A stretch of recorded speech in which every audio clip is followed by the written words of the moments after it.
Okay, so today we're going to be going over the 100 best songs of the decade so far, meaning like 2020 to now. And clearly the decade isn't over, so there's going to be a lot of songs in the future we're missing out on.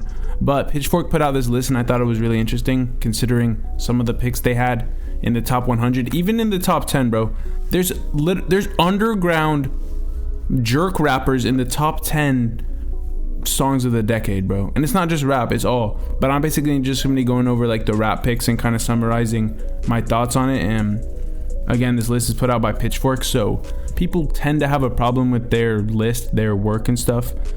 But honestly, I just thought it was interesting and I think we do need to go over it. Also, I am in a hotel right now. I don't know if you can tell by the decor, but like disregard any noise or anything. Don't worry about it, okay, guys? I'm safe and sound.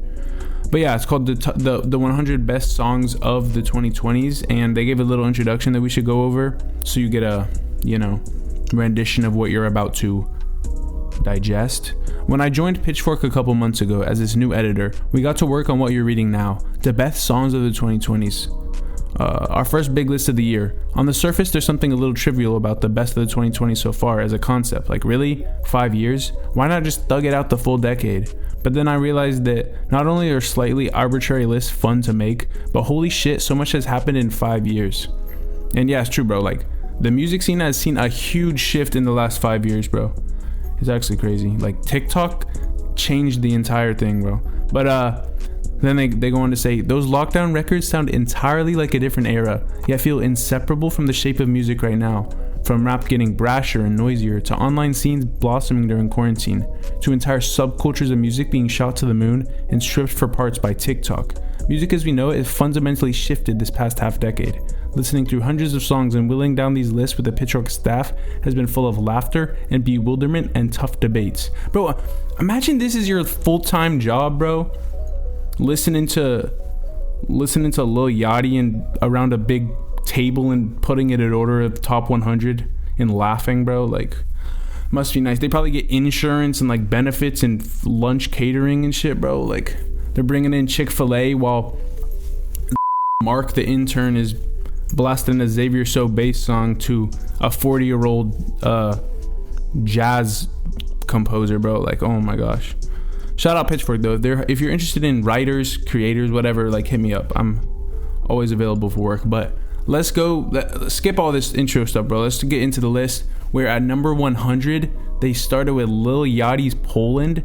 So they're putting Lil Yachty's Poland as one of the 100 best songs of the last 5 years. I don't know how many songs have dropped in the last 5 years. Probably, millions, clearly. But let's see what they said. A huge percentage of rap this decade on major labels and deep in underground crevices can be understood as driving towards or branching from Playboi Carti's Whole Lotta Red.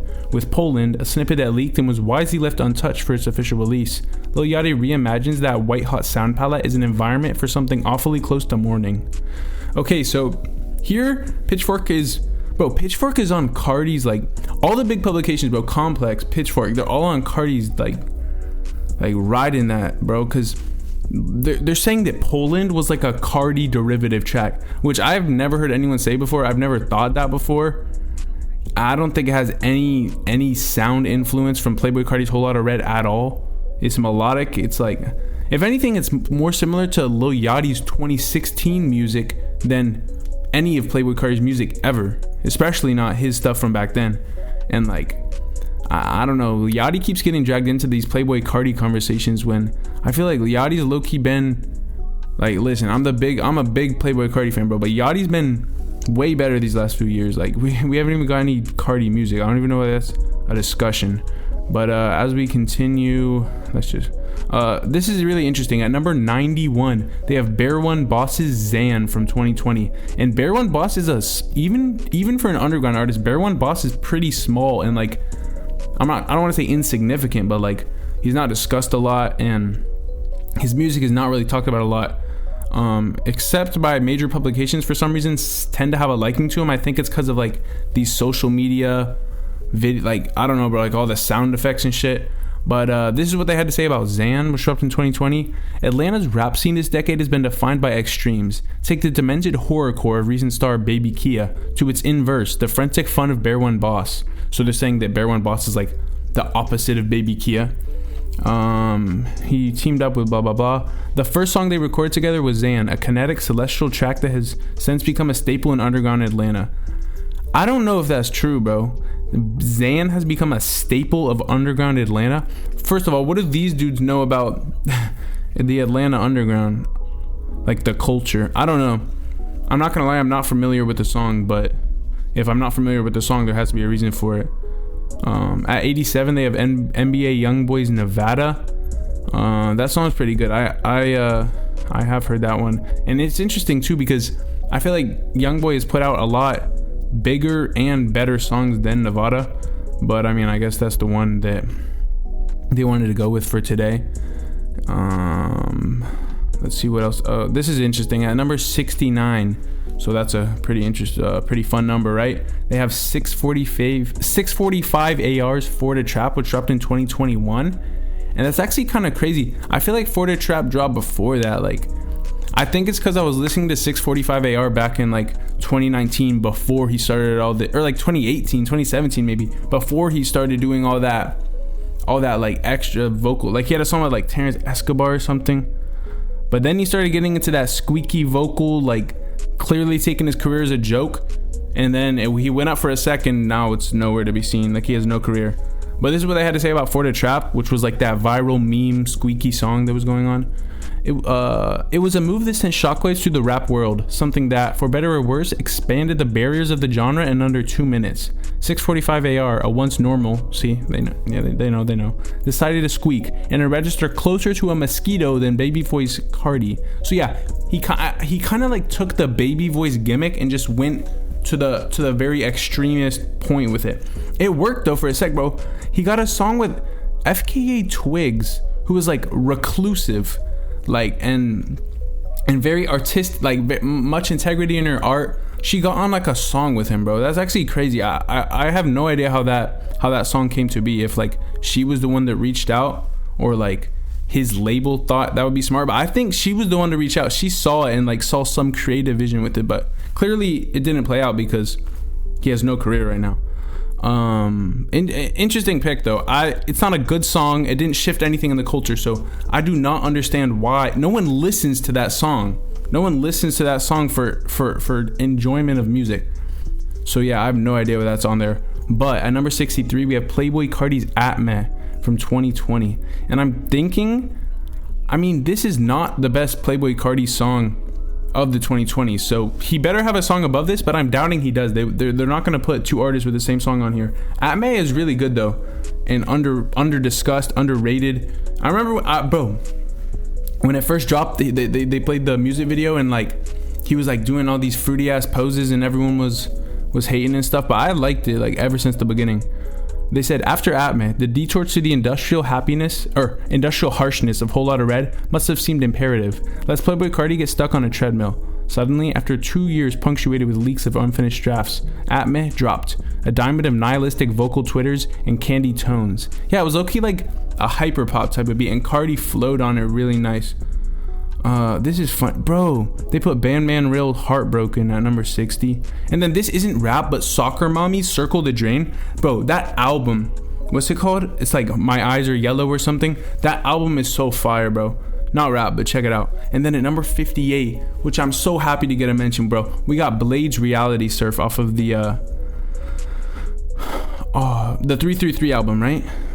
Yeah. But yeah, bro, Reality Surf, great song, underrated song.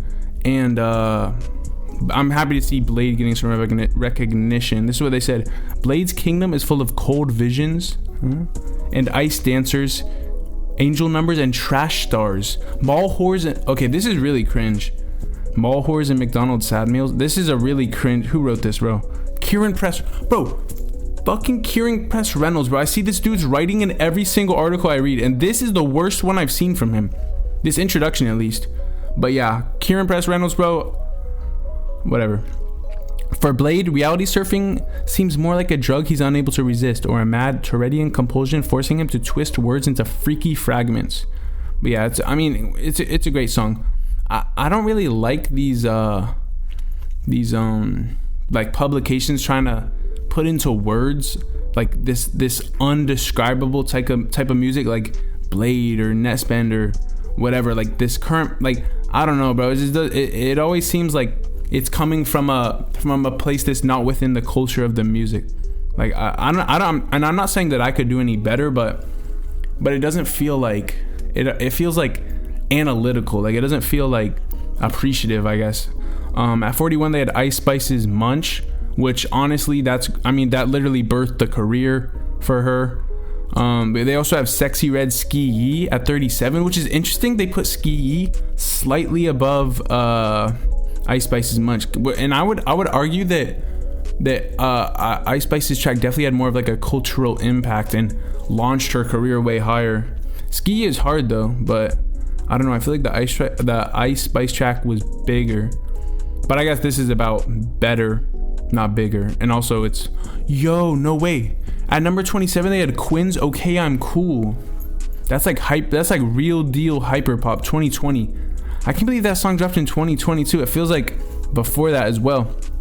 If a panel of the 4 or so music critics obsessed with the quarantine era of online rap known as digicore ever assembled to debate a canon for the scene, Okay I'm Cool would snatch the top slot, buried underneath bit-crushed breakbeats and desperate synths. Quinn is anything but cool. Bro, okay, this was like low-key, this song low-key like changed my life.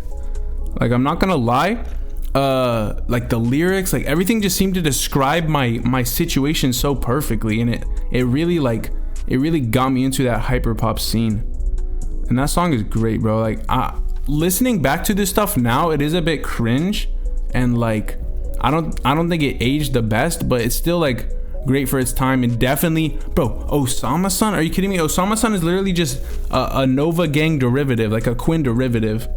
A lot of rappers are. I mean, Netspend is too, if you think about it. All the XavierSobased, definitely, like all of them are just that hyper pop branch offs. Number 20 they had Earl Sweatshirt's making the band from 2023. It's cool to see some Earl Sweatshirt love, especially since he does seem to be left out a lot of rap conversations. At number 11 they had a BFB to Pac-Man, Free Joe Exotic featuring Sada Baby. And I do remember this track being like a bit of a meme viral type of song. It was when that whole Netflix documentary Tiger King thing was going on. So I mean, it's cool to see that on there, but I don't remember it being a great song. Then at number 10, arguably the most interesting pick on the whole list, bro. In the top 10 songs of the entire decade so far, they have XavierSobased Crisp Dubs from 2021, bro. There's not a single person, or there is a very limited amount of people who were actually listening to XavierSobased in 2021, bro. That is insane to see. His BandLab, most likely BandLab recorded phone on a fucking Pitchfork list, bro. Like the very best rap songs, Crisp Dubs introduces a whole new way of communicating emotion and meaning. There's the titular phrase, XavierSobased sick way of describing fresh $20 bills. And as the song ratchets between BPMs, stops, starts, and spinbacks, like Xav is a button mashing a DJ controller, you're beamed into rap's gorgeous, androgynous, data-overloaded future, being defined by the prodigious New York rapper. Interesting, bro. I mean, that's a cool way to describe it. I remember Xavier was definitely known for his production back then.